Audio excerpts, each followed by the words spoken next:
হরিং বা ছাগল বা জীবজন্তুর আছে, এটা টক্কা দিয়ে এক সাইডে তো আরেক সাইডে যাইব,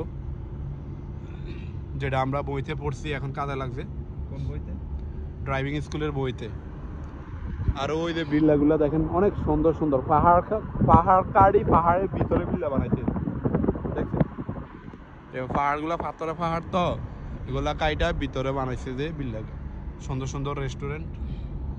আমরা আর অল্প একটু বাকি আছে, উপরে ওঠার বাকি, একবারে টপে ওঠার বাকি। অলরেডি আমরা প্রায় 7 কিলোমিটার উঠে গেছি, আরো উপরে জায়গা আছে দেখতেছি আমরা ওঠার পরে। তো এই রাস্তাটা কিন্তু উপরের জায়গা যে শেষ সেটা না, এটা অন্য সাইড দিয়ে আবার নিচে নামছে সেম ভাবে। গাইস, আমরা আধা ঘন্টা থেকে খালি উঠতে আসি মানে ঘুরতে আসি, কোথায় যাইতেছি আমরা নিজেও জানি না, এত উপরে এখনো শেষই হইতেছে না। মানে খালি আমাদেরকে ঘুরাই যে রাস্তাগুলো দেখতেছেন, এগুলা ঘুরি খালি উপরের দিকে উঠতে আসি, ওই উপরে এদিকে যাইতে আসি খালি। এই যে লোকেশনের ডাইনে বামে খালি উপরের দিকে আমাদেরকে নিতে এসে।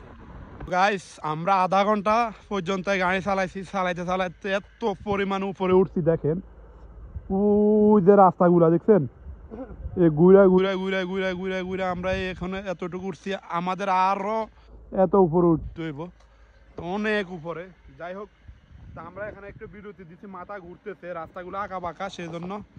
তো এখন আমরা উপরে যাওয়ার জন্য আবার গাড়িতে উঠতেছি, একটু রেস্ট নিলাম, মাথা ঘুরতেছে। পাহাড়ে আসলে আপনাদেরও মাথা ঘুরবে, কারণ রাস্তাগুলো আঁকা বাঁকা রাস্তা, এই জন্য। তো যাই হোক, দেখা যাক আর উপরে কতটুকু উপরে উঠা যায়।